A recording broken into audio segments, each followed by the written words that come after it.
पूरी संभावना है।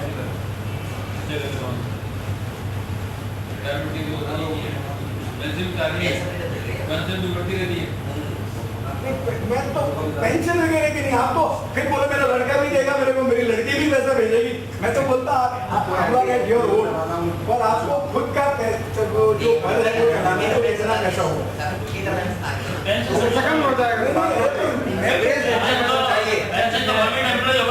कि 30 साल के बाद में खर्चे गैर दिखते हैं। हाँ, खर्चे गैर ही हुआ, इतना बढ़ता ही नहीं। हाँ भाई, खर्चे के करना होगा ना, तो उसके बाद 12 करोड़ आपके। ये मेरा भूल हो गया था। अगली बार तो मैं ऐसे नहीं, अरे मैं आपका मतलब मैं सीरियसली ले रहा हूँ। हमारे क्लाइंट है राजू भाई, वो एक बार ऑफिस में आया और बताया कि मेरे पापा कितने स्मार्ट है, उन्होंने 83 में एक फ्लैट खरीदा था 3 लाख में, साल भर पहले की बात है, और बोले 90 लाख रुपए में बेच रहे हैं, बाहर तैयार बैठा है टोकन का पैसा लेके। तो मेरे को वो 30 साल में 30 गुना हो गया यार। मेरे को लगा यार वो तो तेरे डैडी तो स्मार्ट है यार, बहुत बढ़िया इन्वेस्टमेंट किया। अरे मैं आप लोगों से पूछता हूँ, ये जोधपुर की भाषा में धाकड़ बोलते हैं ना, ये धाकड़ इन्वेस्टमेंट ठीक है, बताइए। धाकड़ तो नहीं है, धाकड़ नहीं है, धाकड़ तो ऐसा कुछ नहीं है। कितना परसेंट रिटर्न होगा? यूं परसेंटेज निकाल के उससे ज्यादा वो जाके अभी जो जोधपुर देना है एक मैक्सिमम 12% 12% के आसपास होगा। और कोई गैस 10%, 6%। 30 साल में 30 गुना हो गया है, 3 लाख का 90 लाख हो गया है। ठीक है, देखते ना ये जो रिटर्न है 12% के आसपास है, उसमें आपका इंडेक्सेशन के बाद में टैक्स भी लगेगा, तो नेट ऑफ टैक्स आपका जो रिटर्न है वो आता है 11.4%। यही पैसा अगर सेंसेक्स में लगाया होता उस समय निफ्टी तो था नहीं, सेंसेक्स का जो इंडेक्स फंड वगैरह में अगर लगाया होता तो कितना पैसा हुआ होता? अरे बोल रहा हूँ ना, मार्केट तो बता दिया आपको, आपने 83 में वो पैसा लगाया होता और 2013 का एंड तक कितना पैसा हुआ होता? कम से कम 1.5 करोड़। देखिए आप कितना तो भी पहुंच गया, तो आपकी उम्मीद से भी ज्यादा पैसा हुआ होता। रिटर्न कितना आता देखते हैं, और ये 16% के आसपास रिटर्न है, और वो भी टैक्स फ्री है। आपको कैपिटल गेन पे तो टैक्स भरना पड़ता है 20% के हिसाब से इंडेक्सेशन के बाद में, परंतु इसमें आपका इक्विटी पे जो भी प्रॉफिट होता है 1 साल के बाद में, तो आप सबको मालूम होगा ना, इक्विटी 1 साल के बाद में अगर आप बेचेंगे तो वो टैक्स फ्री है। अगर वही पैसा मैडम, वही पैसा अगर आपने सोने में डाला होता तो कितना हुआ होता? गैस तो लगाओ, क्योंकि पिछले 12 साल से सोने में ऐसी आग लगी हुई है कि लोगों को लगता है सोने जैसा था कोई इन्वेस्टमेंट ही नहीं है। आप एकदम ऑन ट्रैक है, 9% के आसपास, और नॉर्मली आपकी इन्फ्लेशन की रेट है वो भी 9% के आसपास है, तो आपने कुछ कमाया नहीं। तो सोना वैसे बोलते हैं ना, ट्रेडिशनली आपको जो महंगाई का मुकाबला करने में मदद करता है, जो आपकी कैपिटल है वो इंटैक्ट रहती है, उससे ज्यादा रिटर्न आपको सोने में मिलता नहीं है लॉन्ग टर्म में। पर वो क्या होता है, आपके साथ में रिलेशनशिप में या कहीं पे भी देखिए, आपके साथ में किसी ने 10-20 साल तक बहुत बढ़िया संबंध रखे, और 6 महीने में कोई भी वजह से आपकी गलतफहमी हो गई या कुछ भी हो गया, तो आपको जो पुराना अच्छा बिहेवियर है वो भूल जाएंगे, और ये 6 महीने वाला बिहेवियर है वो याद रखेंगे। उसको रिसेंसी इम्पैक्ट बोलते हैं। तो ये रिसेंसी इम्पैक्ट अभी रियल एस्टेट में और सोने में भी है। सबको लगता है, अरे मेरी वाइफ भी मेरे को बोलती है, अरे 24,000 रुपया हो गया था, सोना लिया क्यों नहीं? पब्लिक को तो बोल रहे थे कि हाँ ले सकते हो, अब तो घर में शादी भी हो, और आप लिया नहीं, आप ये फटाफट उपदेश ही देते रहते हैं बाहर पे।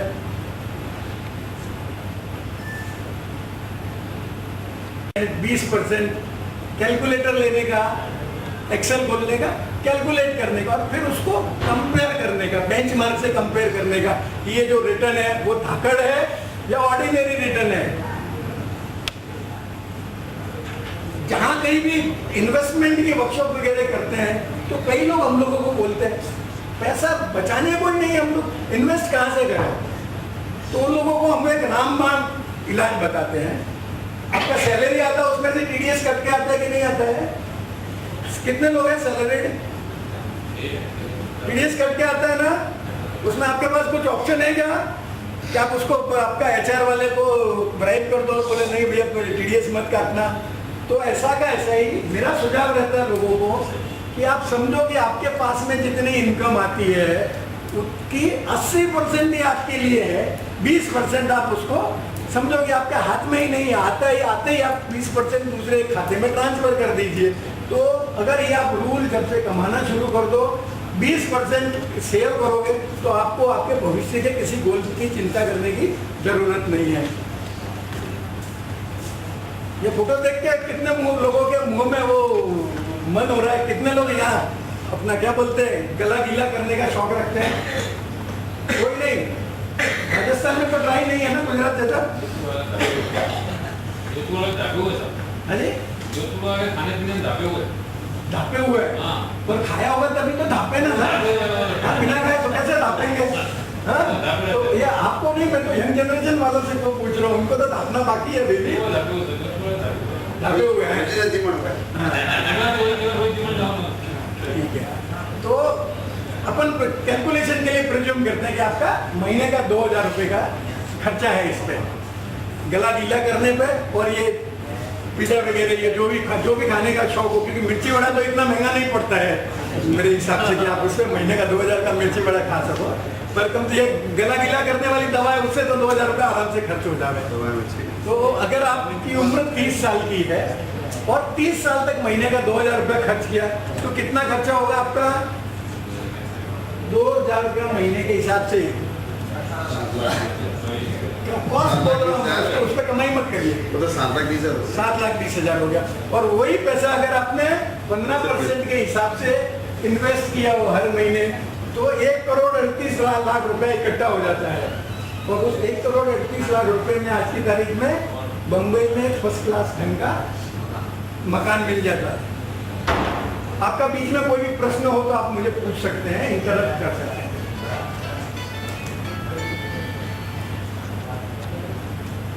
तो आज से आप सब सोच लो कि अपने को जितनी इनकम आती है उसमें 20% का दूसरा टीडीएस करने का, एक टीडीएस तो गवर्नमेंट कर देती है, एक टीडीएस अपने घर पे कर दो तो आपका सेविंग हो जाता है। और जैसे बोलते हैं ना कि work expands according to the time available, या बिलोंगिंग्स इंक्रीज और expand according to the space available.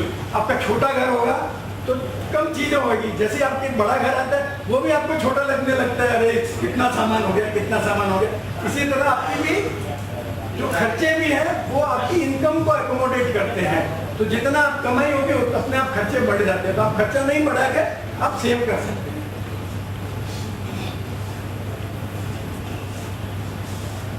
मैं बॉम्बे से आपके लिए एक बढ़िया इन्वेस्टमेंट प्रिपोजिशन लेके आया हूँ। 2 लाख रुपए दीजिए, 1 साल बाद में मैं आपको 3 लाख रुपए देता हूँ। कितने लोग पैसा देने को तो तैयार है? कोई नहीं। ना तो बोलो नहीं देना मेरे को, आप देने को तैयार है ना? चलो बढ़िया। और 2 3 बढ़िया। चेक बुक लाए? दो ना, साइन करो। चलो तो उसमें एक बात बोलता हूँ, बात तो सुनो। क्या देख के आप दे रहे हैं 2 लाख रुपया? आपने कहा इन्वेस्टमेंट बोल दिया 2 के 3 दिन, आप बोल तो मान लिया और नहीं आया आपको तो आपकी गारंटी है ना? मेरी गारंटी का क्या वक्त है? मेरी गारंटी का वक्त है। आईसीआईसीआई वालों ने बोला है कि बलवंत जी का गारंटी का वक्त है, काउंटर गारंटी देते हैं आईसीआईसीआई वाले। इन्हें बोला कभी आप खड़े सामने अपन देखिए था ये इस मेहनत में खड़े हैं।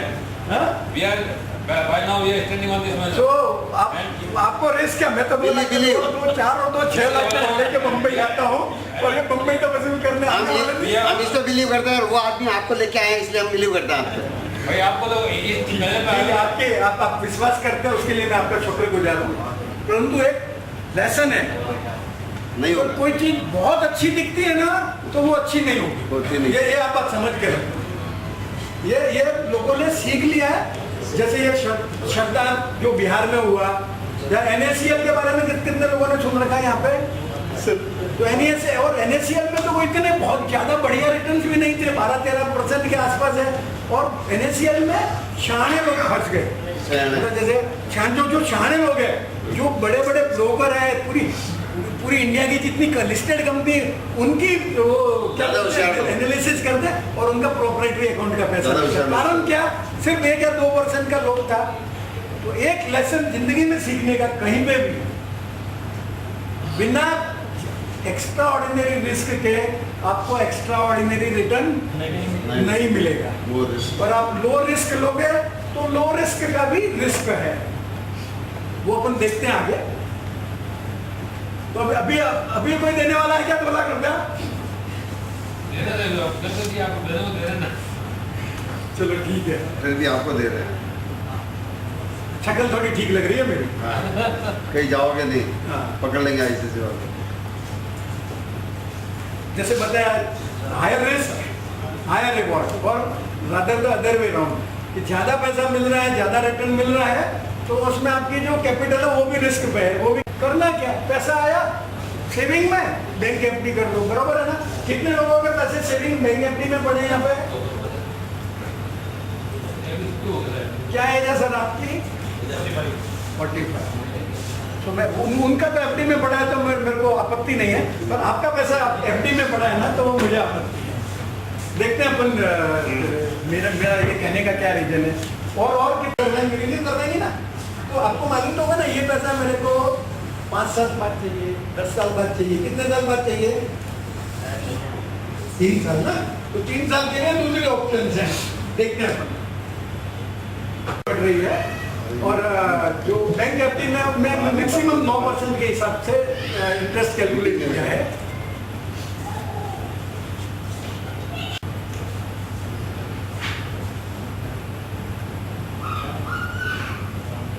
ये 5 लाख रुपए आपने FD में रखा,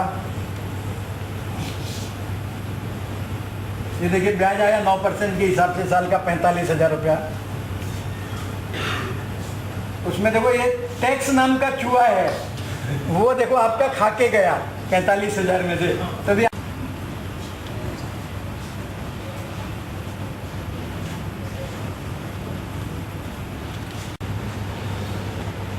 ये देखिए, अब 5 लाख दोनों साइड में लेके चले थे, अभी ये इधर 21 लाख हो गया और आपके हाथ में तो 12-12.5 लाख रुपए ही बचा है। तो ये दोनों की, एक तो वो चूहा कुतरता जाता है, उसकी मेहरबानी है, और दूसरा जो दाना लोगों को बढ़ा देता है आपकी रिक्वायरमेंट को।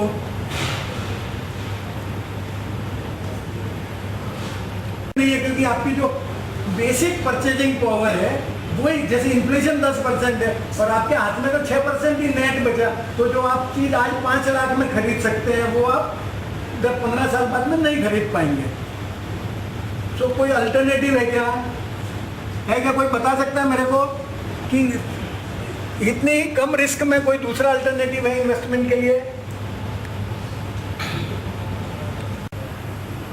Liquid plus short term fund वो है।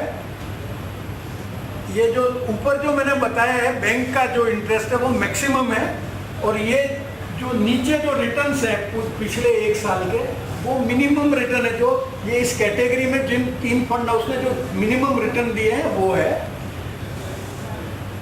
ऊपर ये 1 साल का टेबल है, नीचे 3 साल का टेबल है।